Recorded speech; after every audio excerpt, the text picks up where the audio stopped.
রান্না করেছি রুই মাছ আলু টমেটো দিয়ে ঝোল।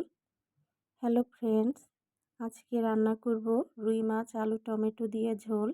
এখানে রুই মাছ নিয়েছি, টমেটো কেটে নিয়েছি, আলুও কেটে নিয়েছি লম্বালম্বি করে। এবারে কড়াইয়ে তেল দিয়ে মাছটা আমি ভেজে নিব।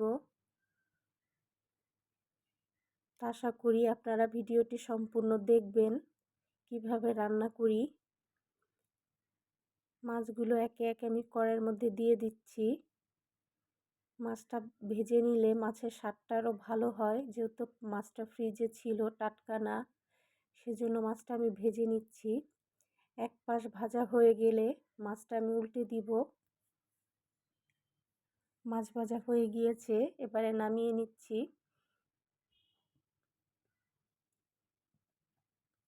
একে একে সবগুলো এবারে মাছ ভাজা তেলের মধ্যে দিয়ে দিব একটা তেজপাতা, 1 চিমটি জিরে, পেঁয়াজ বাটা, রসুন বাটা, আদা বাটা, মরিচ বাটা। এবার একটু নেড়ে দিচ্ছি।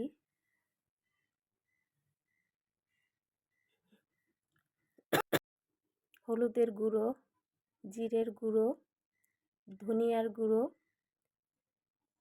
আর দেব সামান্য মাছের মশলা, প্যাকেটে যেটা কিনতে পাওয়া যায়। এবার একটু পানি দিয়ে ভালো করে মশলাটা আমি কষিয়ে নিচ্ছি। মশলাটা ভালো করে না কষালে কাঁচা মশলার গন্ধ থেকে যাবে, সেজন্য মশলাটা ভালো মতো কষিয়ে নিচ্ছি। এবার পানি দিয়ে আবার একটু কষিয়ে নিব। যেহেতু এই মাছগুলো চাষের মাছ, একটু মশলা দিতে হয় সব রকমের, নতুবা মাছের একটা আস্তে গন্ধ থাকে, সহজে যায় না। এবারে দিয়ে দিচ্ছি কেটে রাখা আলু টুকরাগুলো, দিয়ে ভালো করে নেড়ে দিচ্ছি। দিয়ে দিচ্ছি স্বাদ মতো লবণ। এবারে ঢেকে দিব। ঢাকনা খুলে কিছুক্ষণ পরে আবারও নেড়ে দিব।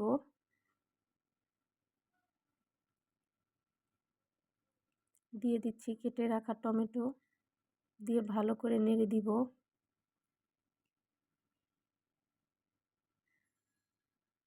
এবারে পানি দিয়ে দিব। রান্নাতে আমি সবসময় গরম পানি ব্যবহার করি। ঢেকে দিচ্ছি। ঢাকনা খুলে নেড়ে দিচ্ছি। এবার ভেজে রাখা মাছগুলো আমি দিয়ে দিচ্ছি এর মধ্যে। যেহেতু আলুটা আধা সিদ্ধ হয়ে এসেছে, সেজন্য এখন মাছ ভাজাগুলো আমি দিয়ে দিলাম। ঢাকনা খুলে আবার একটু নেড়ে দিচ্ছি। আবারও ঢেকে দিব। পানিটা কিছু কমে আসলে পরে ঢাকনা খুলে আবারও নেড়ে দিব। পানিটা কমে এসেছে, রান্না প্রায় হয়ে গিয়েছে। এবারে ধনিয়া পাতা কুচি দিয়ে নামিয়ে নিব। যেহেতু শীতকাল, এখনকার সময় ধনিয়া পাতাটা বেশ প্রতিটা রান্নায় ব্যবহার করা হয়, খেতেও ভালো লাগে।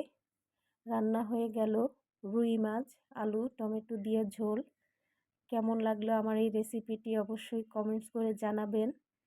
দেখা হবে আগামী ভিডিওতে। সেই পর্যন্ত ভালো থাকবেন সবাই।